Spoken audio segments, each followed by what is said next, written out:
राहुल गांधी साहब की तो आदत बन गई है कि आरोप लगाओ और भाग जो।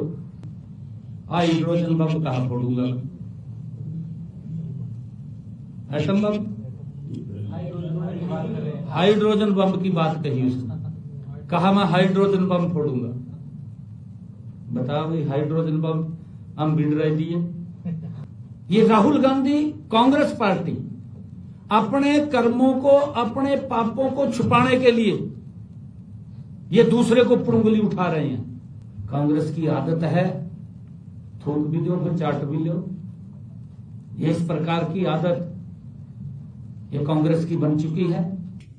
क्योंकि कुछ समय तो लोगों के मन में इन्होंने जिस प्रकार का देश के अंदर एक वातावरण बना दिया था कांग्रेस के लोगों ने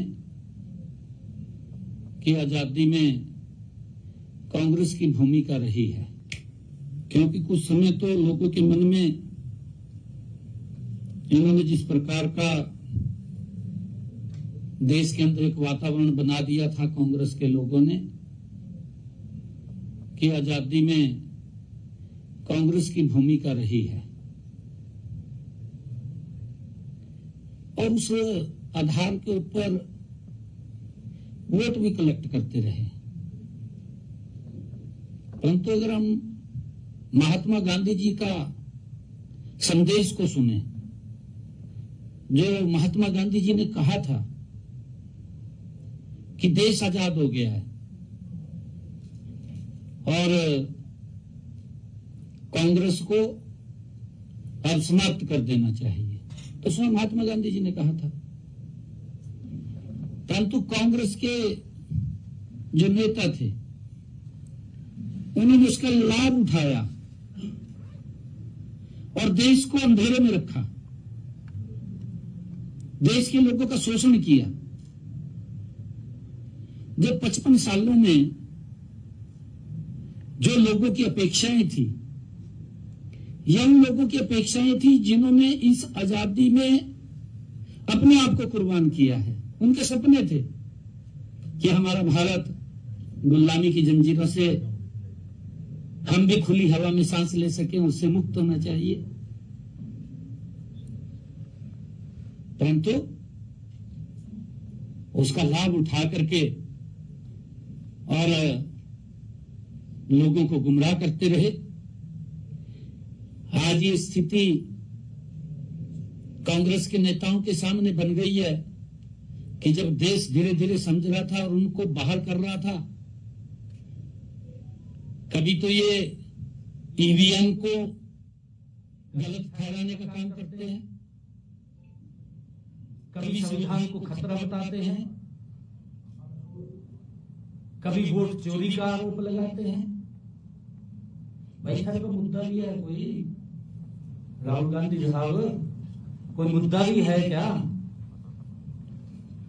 वोट चोरी, संविधान को खतरा, ईवीएम खराब है।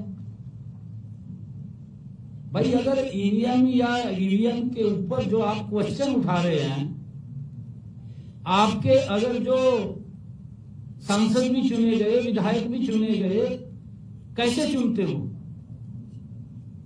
आप देश को ऐसे गुमराह नहीं कर सकते। आप किसी संवैधानिक पीठ को इस प्रकार से दोषी नहीं ठहरा सकते। एक प्रतिष्ठित हमारा चुनाव आयोग जो फेर चुनाव कराता है, इनके समय के अंदर तो, कांग्रेस के समय के अंदर तो मुझे लगता है कहीं ना कहीं घपलेबाजी चलती होगी। मोदी जी के नेतृत्व में ट्रांसपेरेंसी तरीके से चुनाव होते हैं, और ये चुनाव आयोग पर झूठे आरोप और भ्रामक बार बार बिना तैयारी के राहुल गांधी साहब तैयारी भी तो नहीं करते, भी जानकारी तो ले ले पूरी। बिना तैयारी के जनता के सामने आ जाते हैं। हाइड्रोजन बम कहां फोड़ूंगा? एटम बम, हाइड्रोजन बम की बात कही उसने। कहा मैं हाइड्रोजन बम फोड़ूंगा। बताओ भाई, हाइड्रोजन बम हम बिड़ रहे दिए। ये वही बात है कि कहा खुद्या पाठ निकला चूहा। ये कहावत ये कांग्रेस और राहुल गांधी के ऊपर बैठती है और लगातार इस प्रकार से किसी संवैधानिक पीठ को टारगेट बना करके उसके ऊपर उंगली उठाना, उस संस्था को कमजोर करना है।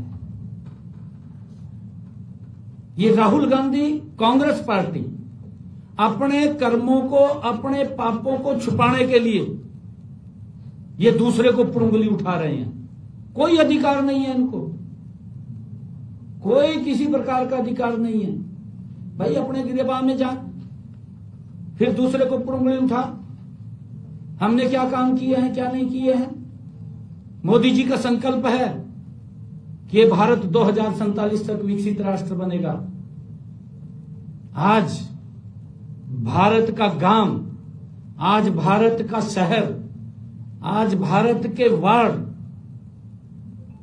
आज इन 11 वर्षों के अंदर लोग चर्चा करते हैं, मेरा गांव बदला है, मेरा शहर बदला है।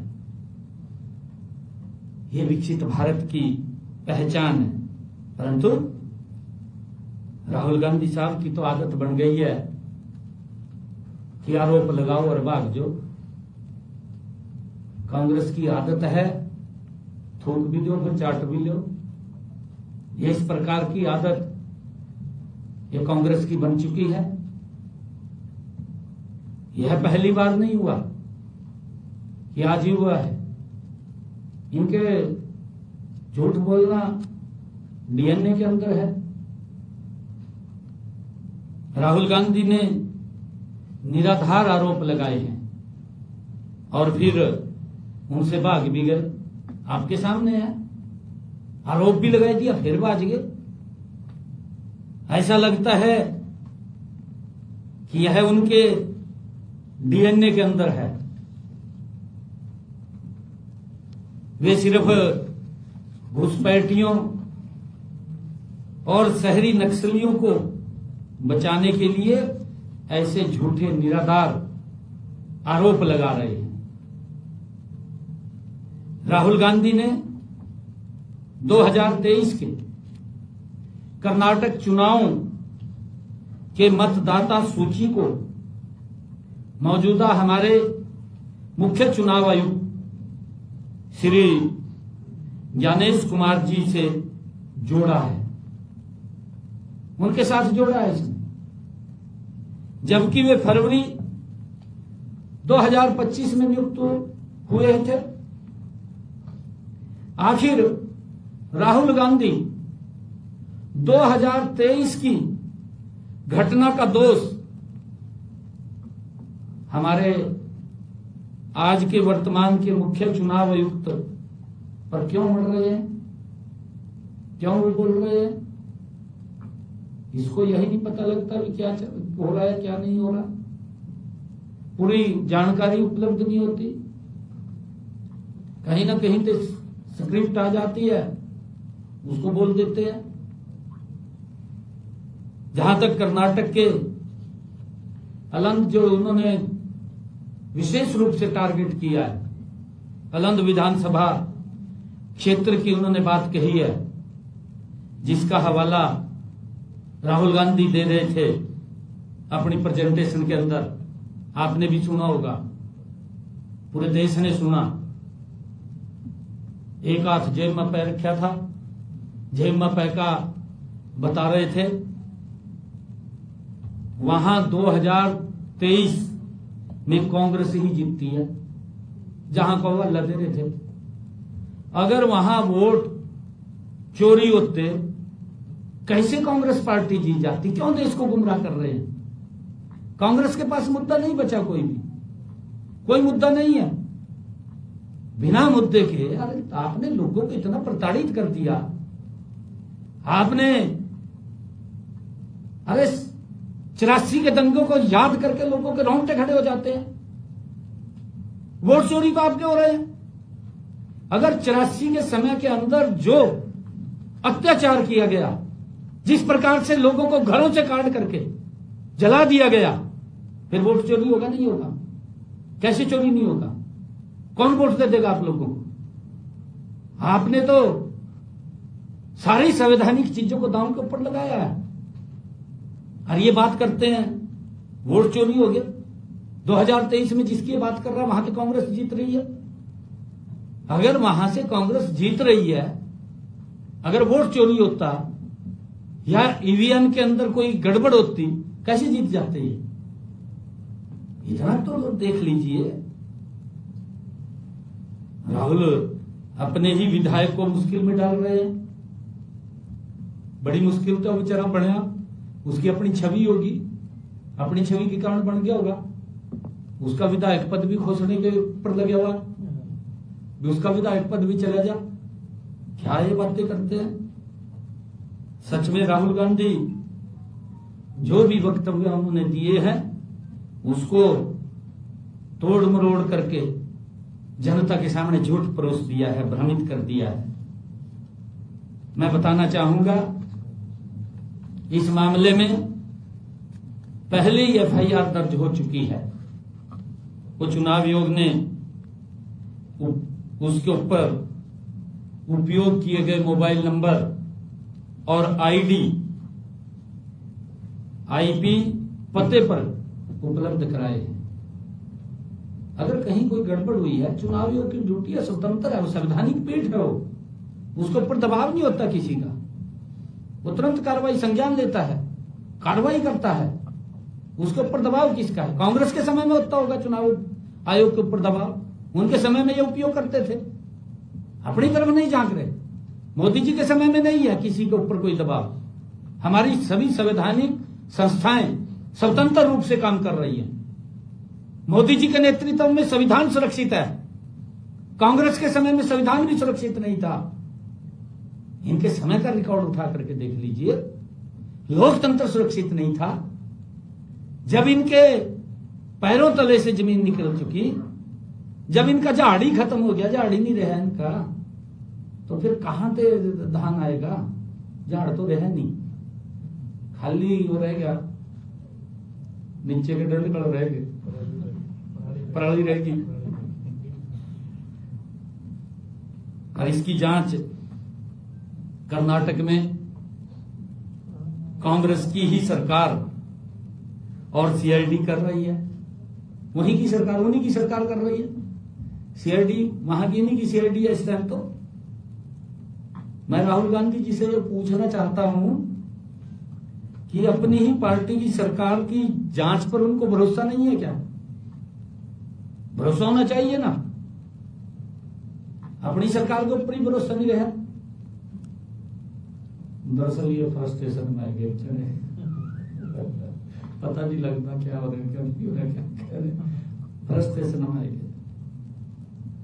हाल ही में ही राहुल गांधी ने कहा कि लोकतंत्र को बचाना उनका काम है। राहुल गांधी ने कहा कि लोकतंत्र को बचाना उनका काम है, बल्कि उनका काम भाजपा का विरोध करना है, मोदी जी की नीतियों का विरोध करना है। मोदी जी ने जो संकल्प लिया है कि ये भारत 2047 तक विकसित राष्ट्र बनेगा, उसका विरोध करना ये राहुल गांधी का एजेंडा है, ये कांग्रेस का एजेंडा है, इंडी गठबंधन के लोगों का एजेंडा है कि विकसित भारत को कैसे रोका जाए। कोई और एजेंडा नहीं है इनका।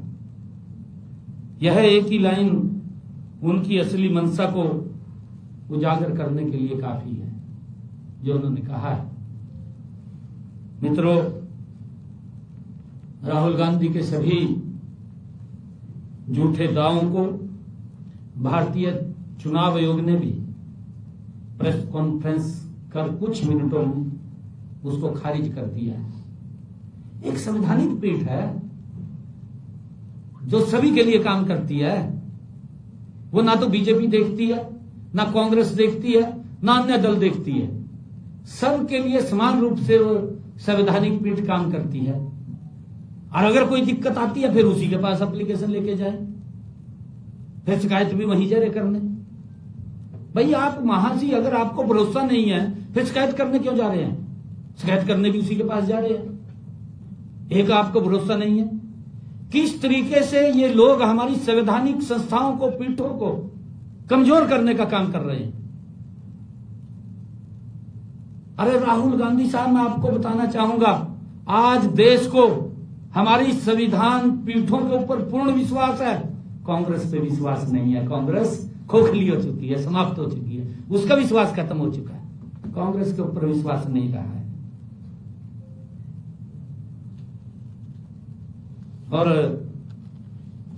अलंद विधानसभा सीट के जो रिकॉर्ड हैं बताते हैं, 2018 में यह सीट भाजपा के सुभाष गुट्टेदार ने जीती थी।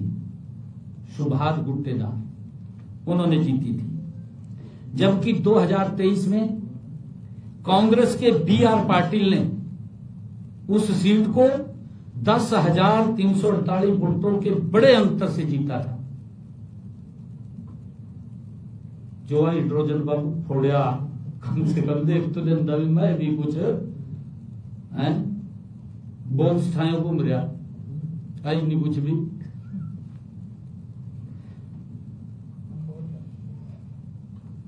राहुल गांधी साहब, आपका ये बयान बताता है कि मतदाताओं को हटाने की साजिश के आरोप आपने जो लगाए हैं वो निराधार है, उनका कोई भी जनाधार नहीं है। अलंद विधानसभा सीट से मैं बताना चाहता हूं, वर्ष 2004 व 2008 में उस सीट को जनता दल ने जीता, जिसके ऊपर आरोप लगा है, जिसके ऊपर बड़ी स्टडी की है, पता नहीं किसी ने उसको स्क्रिप्ट लिख कर दे दी। 2013 में कर्नाटक जनता पार्टी ने जीती, कर्नाटक जनता पार्टी ने इसको जीता 2013 में। 2018 में भारतीय जनता पार्टी ने जीती, तो फिर 2023 में इस सीट पर कांग्रेस कैसे जीत गई? कांग्रेस कैसे जीत गई? मेरा आपसे आग्रह है, अगर राहुल गांधी कहीं फंस जाए जरूर पूछ लियो, पूछना चाहिए। आप लोकतंत्र के प्रहरी हैं, आप हर बात जनता के सामने रखते हैं। कि उसने भी जो प्रोपेगेंडा लेकर के वो आया था वो भी देखा है देश ने, और अब जो उसकी सच्चाई उसके सामने आ रही है वो भी देश के सामने जानी चाहिए, पता लगना चाहिए। जो सीट कांग्रेस ने 2018 में कभी नहीं जीती थी, अचानक कांग्रेस के पास चली गई, तो फिर वहां वोट कैसे चोरी हो गए? ऐसा क्या तेरे पास पैरामीटर है? कहीं चाइना तो नहीं लिया आया ये पैरामीटर? पूछना चाहिए, अभी चाइना तो नहीं लिया आया, इसके बाहर बड़े आ था, कहीं से लिया आया और ये फार्मूला पता नहीं लगता हमको। तो इसका मतलब यह है कि कांग्रेस ने ही वोट चोरी किया था, यही मतलब है कि कांग्रेस ने चोरी किया है वोट। कांग्रेस की पुरानी आदत है बार बार ये इसके ऊपर ईवीएम के ऊपर क्वेश्चन उठाना और ये कहना कि वोट चोरी हो गया। इनके समय में चोरी होते थे वोट, किस प्रकार से बंडल के बंडल कह देते थे, फलाने के नाम करते हुए सर्टिफिकेट दे देते। आज वो मोदी जी ने बंद कर दिया है, अब इनको लगने लगा है राहुल गांधी अपने आप को तो खुद बड़ा होशियार समझते हैं, लेकिन उनके पीछे जो झूठ के निशान वो छोड़ करके चले जाते हैं।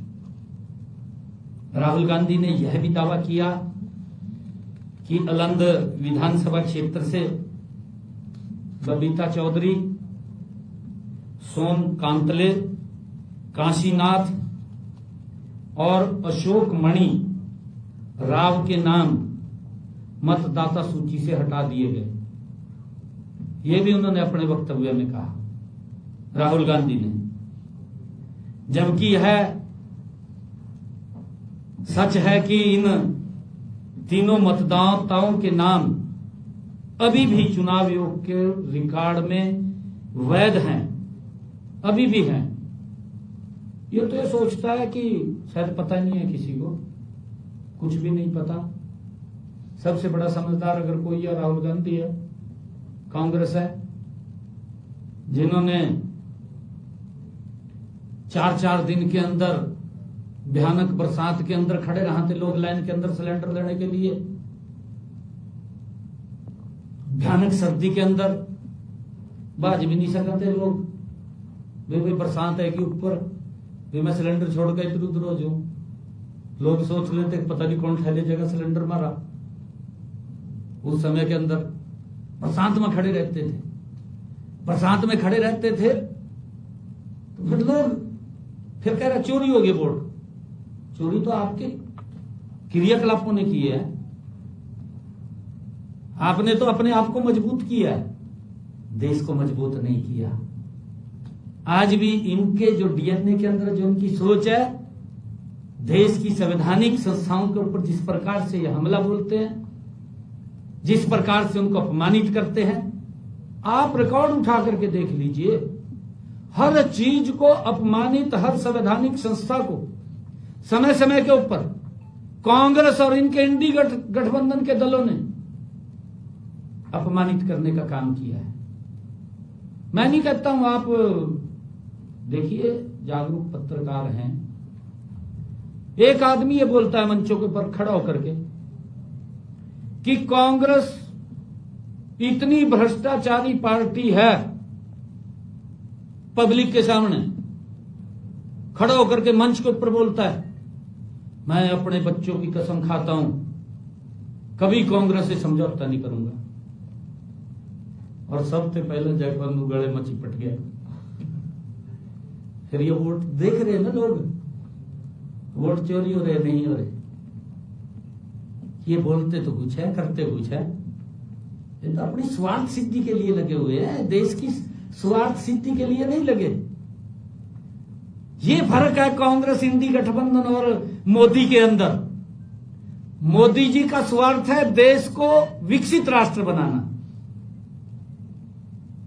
कांग्रेस का स्वार्थ है अपने आप को विकसित करना। ये अंतर है। कांग्रेस का स्वार्थ है अपने आप को विकसित करना, मोदी जी का स्वार्थ है राष्ट्र को विकसित करना, भारत को विकसित करना। ये मोदी जी का ध्येय है।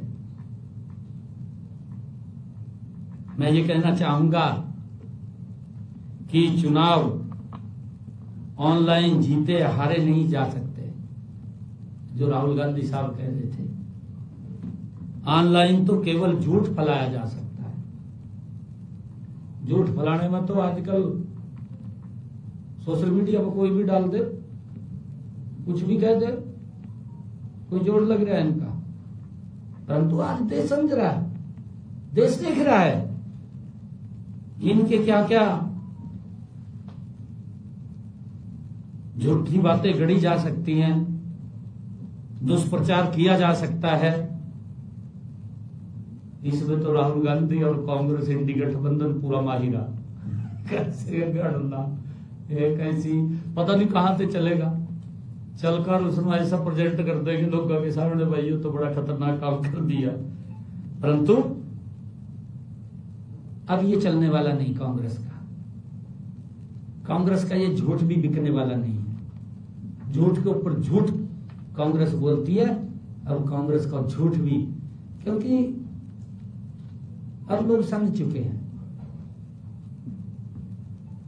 ऐसी हालत होगी है कांग्रेस की। राहुल गांधी ने कहा कि यह मामला संयोगवश तब प्रकाश में आया जब एक बूथ स्तर के अधिकारी ने देखा कि उसके चाचा का वोट ही गायब है। बड़ी गंभीर बात कही। कहा उसके तो ध्यान में तब आया जब एक ने देखा कि उसके चाचे का ही वोट गायब है। जांच करने पर पता चला कि मतदाता को हटाने के लिए पड़ोसी के प्रमाण पत्रों को इस्तेमाल किया गया था। पड़ोसी के, कितना बड़ा ये झूठ गढ़ने का काम करते हैं। हालांकि वास्तव में न तो चाचा ने और न ही पड़ोसी ने ऐसा किया था। चाचा तो नेहरू भी था, इसी का वो था ना, चाचा ही याद आवागा नहीं और क्या आवागा है, चाचा ही याद आवागा। गजब कर रहा है ये भी, कितना झूठ फैला रहा है, देश के सामने फैला रहा है। कोई अधिकार नहीं है झूठ बोलने का। राहुल गांधी ने कई नाम दिखाए और दावा किया कि इनके नाम मतदाता सूची से हटा दिए गए। ये दावा भी किया। नाम क्या थे? नाम था इस्माइली, जो कहा मतदाता सूची से हटा दिए। इस्माइली, दोस्तागिर के पुत्र अल्लाउद्दीन, अजमेर, नाजिर, उस्मान और मुख्तुम के पुत्र अल्लाउद्दीन। साफ जाहिर है कि वे एक धर्म विशेष के नाम पर जहरीली, खतरनाक और भड़काऊ बयानबाजी राहुल गांधी कर रहे हैं। समाज को दरार पाने का काम, समाज को तोड़ने का काम। कहां तक गिरेगी कांग्रेस? किस हद तक जाएगी? देश देख रहा है किस प्रकार से जाति धर्म के नाम के ऊपर कांग्रेस दरार डालने का काम कर रही है। मतदाता सूची से नाम हटाने की प्रक्रिया मैं बताना चाहता हूं, राहुल गांधी जी को भी मालूम है इस बात के बारे में। मतदाता सूची से नाम हटाने की प्रक्रिया बहुत पारदर्शी है, उसमें बड़ी पारदर्शिता है। मतदाता सूची से नाम हटाने के लिए आवेदन फार्म 7 भरना होता है। अगर किसी का नाम मतदाता सूची से हटाया जाएगा तो उसका फार्म नंबर 7 भरा जाएगा। इसे निर्वाचन पंजीकरण अधिकारी के पास अथवा राष्ट्रीय मतदाता सेवा पोर्टल के माध्यम से ऑनलाइन जमा करना होता है। किसी मतदाता का नाम हटाने की एक पूरी प्रक्रिया है और यह कार्य बूथ लेवल अधिकारी और ईआरओ की निगरानी में होता है, बीएलओ की निगरानी में होता है।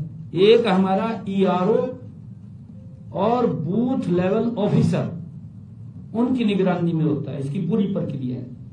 नाम हटाने से पहले यह भी पूछा जाता है, उससे पूरी पूछताछ होती है कि आपका नाम क्यों हटा रहे हैं। हाँ, ये बात ठीक है कि अगर किसी ने 2 जगह उसका वोटिंग हो गया, 2 जगह वोट बन गए, उसकी सारी प्रक्रिया पूछी जाती है, उसको भर के भी देना पड़ता है, उसका कारण देना पड़ता है भर करके, उसके बाकायदा साइन होते हैं उसके ऊपर। क्या गुमराह कर रहा है, कौन सा हाइड्रोजन बम लेकर के आया। भले ही यह मान लिया जाए कि राहुल गांधी कांग्रेस मतदाताओं को हटाने की साजिश के बारे में सच बोल रहे हैं, इस जो प्रक्रिया है, इतनी कठोर प्रक्रिया से गुजरे बिना यह व्यवहारिक रूप से संभव नहीं है, परंतु यह गुमराह करी जा रहा है। किसी भी वोटर को किसी भी व्यक्ति द्वारा ऑनलाइन नहीं हटाया जा सकता। ऐसे नहीं हटाया जा सकता कि उसको ऑनलाइन हटा दिया। जैसे राहुल गांधी ने गलत धारणा बना रखी है, उसने तो बेचारे ने हाइड्रोजन बम फोड़ना था, अब फोड़ गया। उसको ये तो पता नहीं है अभी क्या इसके अंदर क्या नहीं, पता नहीं किसी ने लिख कर दे दी कौन उसका वो करीब होता है। हाइड्रोजन और ऑक्सीजन दोनों होती, बीजेपी ऑक्सीजन उससे ले गई।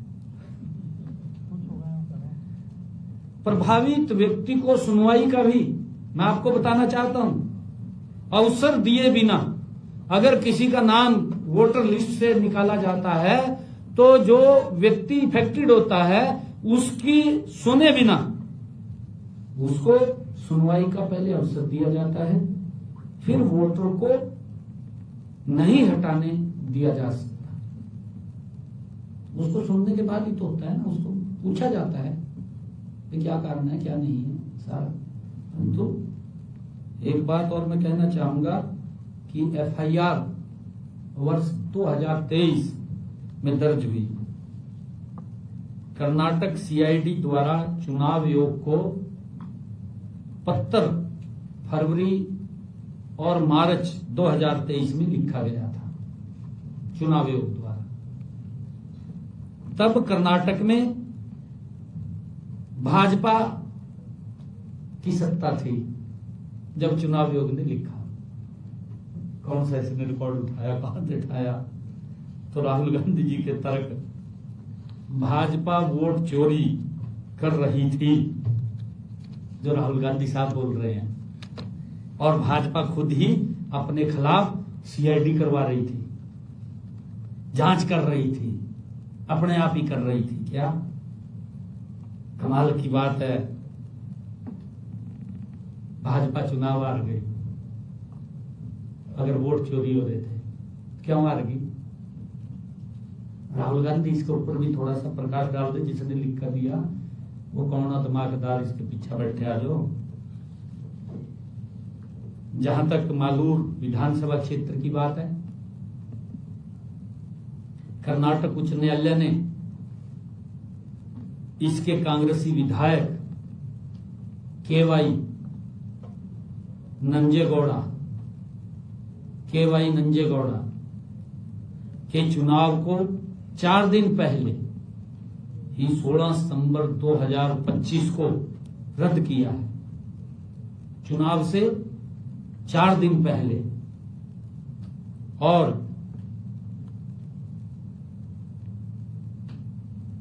2023 के विधानसभा चुनाव में डाले गए मतों की पुनः गणना का आदेश दिया है। याचिका में कांग्रेस उम्मीदवार पर मतगणना प्रक्रिया में अनियमितताओं का आरोप भी लगाया गया है। अदालत ने भाजपा के एस मंजुनाथ गौड़ा द्वारा दायर एक चुनाव याचिका पर सुनवाई कर रही थी, जो नंजेगौड़ा से केवल 248 वोटों से हार गए थे। ये जिनकी बातें कर रहे हैं।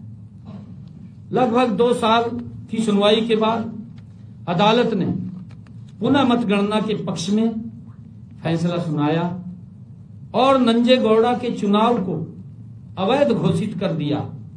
यह स्पष्ट है कि कांग्रेस ने मतगणना में धांधली की थी। राहुल गांधी का एक और झूठ उजागर हुआ है। उन्होंने आरोप लगाया कि कर्नाटक में 19 दिसंबर 2022 को प्रकाशित मतदाता सूची से लोगों के नाम हटा दिए। मैं उनके इस आरोप के बारे में कहना चाहूंगा कि कांग्रेस के बीएलओ के पास इसकी जांच करके उनके नाम वापस जोड़ने के लिए 5 महीने का समय था। अगर वे वास्तव में कांग्रेस के मतदाता थे तो कांग्रेस ने ऐसा क्यों नहीं किया? कांग्रेस के बीएलओ क्या कर रहे थे? यह एक विचारणीय विषय है। इस मामले में राहुल गांधी ने एक पीपीटी जारी की है जो त्रुटियां, कुतर्कों और मूर्खतापूर्ण धारणाओं से भरी है। ऐसा करके वे अपनी विफलताओं को छिपाने और देश में अराजकता फैलाने का काम राहुल गांधी कर रहे हैं। चुनाव आयोग ने राहुल गांधी को विकल्प दिया था कि वे सबूत के साथ शपथ पत्र दाखिल करें या वो देश से माफी मांगे या सबूत के साथ शपथ पत्र दें। इसकी भी समय सीमा बीत चुकी है। और राहुल ने इनमें से कुछ भी नहीं किया। वे केवल टीवी पर अपनी नाटक करने के लिए आते हैं, शक्ल दिखाने के लिए आते हैं। कानून के माध्यम से न्याय नहीं, ये इस प्रकार की बातें करते हैं। राहुल गांधी ने खुले तौर पर चुनाव आयोग पर भारत को नष्ट करने वालों को संरक्षण देने का आरोप लगाया। जब उनके पास कोई सबूत नहीं होता है तो वे संवैधानिक संस्थाओं पर हमला करते हैं।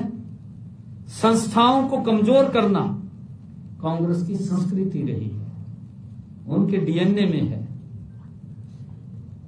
उन्होंने जिन नामों और निर्वाचन क्षेत्रों को उजागर किया है, ये सभी कांग्रेस की घुसपैठियों और राजनीति के अनुरूप चुने गए हैं। प्रधानमंत्री मोदी जी पहले ही चेतावनी दे चुके हैं कि कांग्रेस घुसपैठियों को संरक्षण देती है। राहुल के बयानों से इसे फिर साबित कर दिया गया कि वह भारत में नेपाल, बांग्लादेश शैली की अराजकता लाने की पूरी कोशिश कर रहे हैं। राहुल गांधी भारतीय मतदाताओं के लिए नहीं लड़ रहे हैं, वे घुसपैठियों के वोट बैंक के लिए लड़ रहे हैं। वे सब पत्र लेकर अपने झूठ को साबित करने के से इनकार करते हैं और इसके बजाय अराजकता की शहरी नक्सली पटकथा दोहराते हैं। कांग्रेस लोकतंत्र से खेल रही है, भाजपा उसकी रक्षा कर रही है। वह विभाजन को बढ़ाने के लिए हर मुद्दे में दलित, ओबीसी, आदिवासी का नाम घसीटते हैं, लेकिन वह ईमानदार मतदाताओं के अधिकार होने के बारे में बात करने से बचते हैं, क्योंकि उनकी प्राथमिकता ध्रुवीकरण और घुसपैठ ये हैं। कांग्रेस का एकमात्र उद्देश्य लोकतंत्र में विश्वास को तोड़ना, अशांति पैदा करना, भारत को अस्थिर करना, जबकि भाजपा लोकतंत्र की रक्षा करती है और कांग्रेस घुसपैठियों की करती है। मित्रों, मैं कहना चाहूंगा कि भारत का लोकतंत्र पूरी तरह सुरक्षित है। कुछ असफल लोग अपनी नाकामियों को छुपाने के लिए अराजकता फैलाकर इस खतरे में देश को डालने की कोशिश कर रहे हैं। शायद उनके पास अपना राजनीतिक वजूद बनाए रखने का यही एकमात्र रास्ता बचा हो। कांग्रेस तो जनहित भूल चुकी है।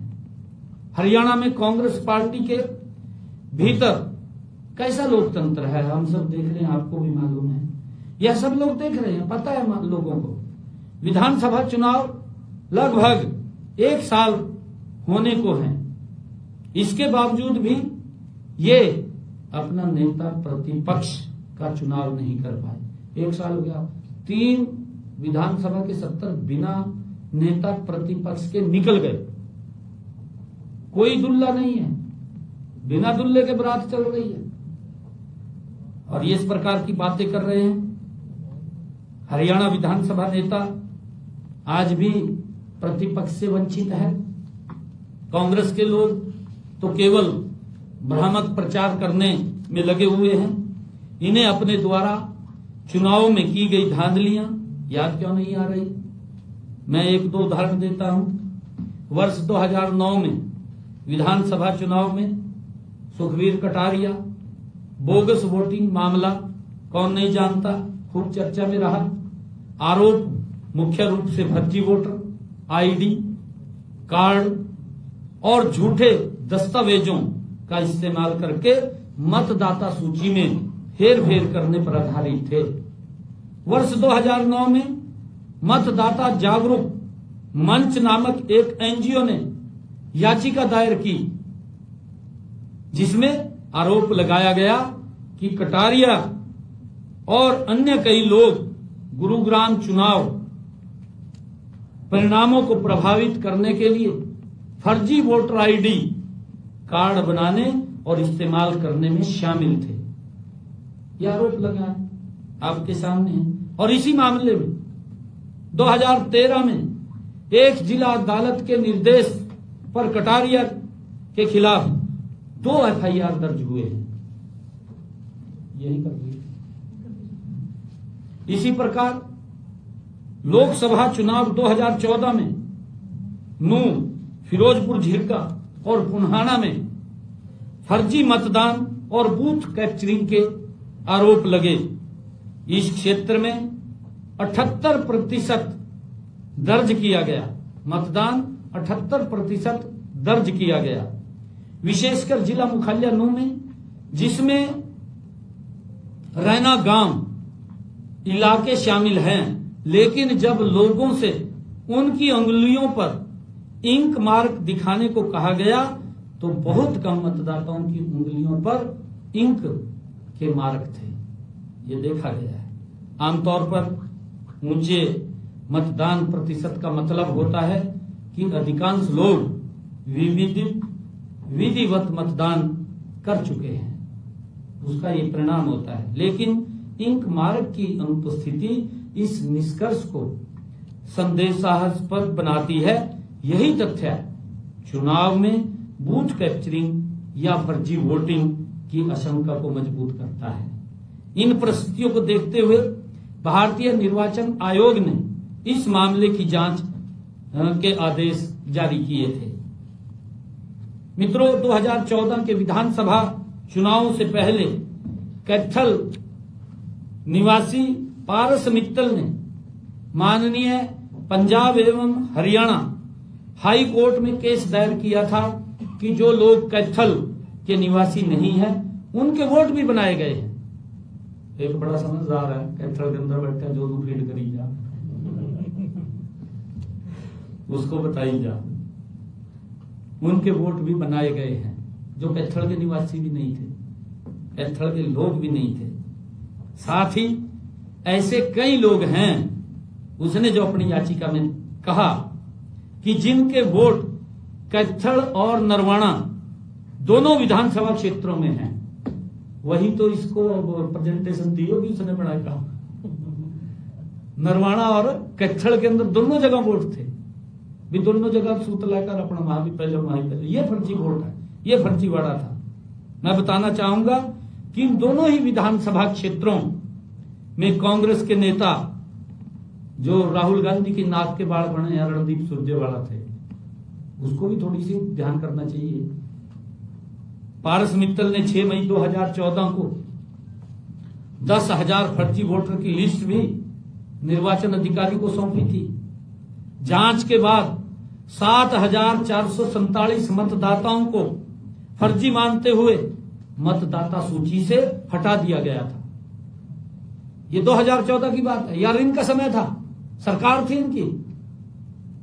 मैं पूछना चाहूंगा कि उस समय प्रदेश में किसकी सरकार थी, बताने का काम करे। राहुल गांधी भी बताने का काम करे, जिसने स्क्रिप्ट लिख कर दिया वो भी बताने का काम करे, सुरजेवाला भी बताए। हमेशा कांग्रेस रोकती रहती है, लोकतंत्र खतरे में है, चुनाव आयोग बिक गया है और वोटर लिस्ट से नाम गायब है। मैं राहुल गांधी को, कांग्रेस के एंटी गठबंधन के लोगों को बताना चाहूंगा कि ना तो लोकतंत्र आज खतरे में है मोदी जी के नेतृत्व में, ना आज चुनाव आयोग बिकता है और ना ही वोटर लिस्ट से नाम गायब होते हैं। आज ट्रांसपेरेंसी आधार पर काम चल रहा है। आज सच्चाई सबके सामने है, फर्जी वोटर बाहर हैं और असली वोटर सुरक्षित हैं। सच यह है कि जिस agency centre for the study of developing societies की रिपोर्ट के आधार पर कांग्रेस वोट चोरी के आरोप लगा रही है, उस एजेंसी ने गत 17 अगस्त को अपनी रिपोर्ट ही वापस ले ली। अपनी रिपोर्ट ही वापस ले ली। इन्होंने तो सेटिंग करके उसको खड़ा कराया होगा, उसमें पता लग गया भी वही कार्रवाई होगी, मैंने तथ्य देने पड़ेंगे, उसने भी वापस ले ली। सच तो यह है कि न तो संविधान खतरे में है, न लोकतंत्र खतरे में है। अगर खतरे में कोई है तो कांग्रेस पार्टी और कांग्रेस खतरे में है। जब रेफरी के खिलाफ कोई टीम पक्षपात करने के आरोप लगाती है तो मतलब उसने मन ही मन अपनी हार स्वीकार कर ली है, अगर कोई टीम आरोप लगाती है। लेकिन हकीकत में अपनी हार का ठीकरा उस रेफरी के सिर पर फोड़ देती है कि भाई इसने तो ठीक भूमिका नहीं निभाई है। ये हालात कांग्रेस के हैं। मित्रों, आज आपके माध्यम से मैं यह भी घोषणा करता हूं कि हमारे पिछले दिनों हरियाणा राइस मिलर्स एसोसिएशन द्वारा मुझे यह बताया गया था कि 2024-25 में भारतीय खाद्य निगम द्वारा चावल की डिलीवरी लगभग 45 दिन देर से शुरू की गई और इस कारण हमारे जो मिलर्स अपना कार्य निर्धारित अवधि में पूर्ण नहीं कर पाए। इसलिए आज मैं राइस मिलर्स को दिए जाने वाली बोनस की राशि की अवधि को 15 मार्च 2025 से बढ़ा करके 30 जून 2025 करने की घोषणा करता हूं, जिससे लगभग 1000 मिलरों को लाभ मिलेगा। इसके अतिरिक्त मैं दूसरा ये भी कहना चाहूंगा कि जो हमारे राइस मिलर्स की चावल की डिलीवरी अवधि को रीशेड्यूल करते हुए 30 जून 2025 करने का निर्णय लिया गया है। इस निर्णय अनुसार इन सभी राइस मिलर्स को बोनस की राशि के अतिरिक्त होल्डिंग चार्जिंग में भी छूट का लाभ प्राप्त होगा, जिसकी राशि लगभग 50 करोड़ रुपए तक होगी। और आज मैं ये भी घोषणा करता हूं कि खरीफ फसलों की खरीद 1 अक्टूबर 2025 की बजाय अब 22 सितंबर से शुरू हो जाएगी। 22 सितंबर से हमारी जो खरीफ की फसल है उसकी खरीद शुरू हो जाएगी और धान का जो एमएसपी है वो धान जो कॉमन है उसका है 2369 रुपए और धान जो ग्रेड ए है उसका है 2389 रुपए। जबकि अगर हम देखें 2014 में ये 1360 था धान कॉमन का और आज ये 2369 रुपए है और धान ग्रेड ए 2014 में ये 1400 रुपए था और आज ये इसका जो एमएसपी है 2389 रुपए। कांग्रेस ने ये भी हमारे किसान भाइयों के अंदर एक भ्रम फैलाया कि एमएसपी बंद हो जाएगा, एमएसपी बंद हो जाएगा। ये अपने चेहरे को देखें, ये शीशे में चेहरा देखते हैं, शीशे को गलत कहते हैं। शीशा गलत नहीं है, आपका चेहरा गलत है। बहुत बहुत धन्यवाद।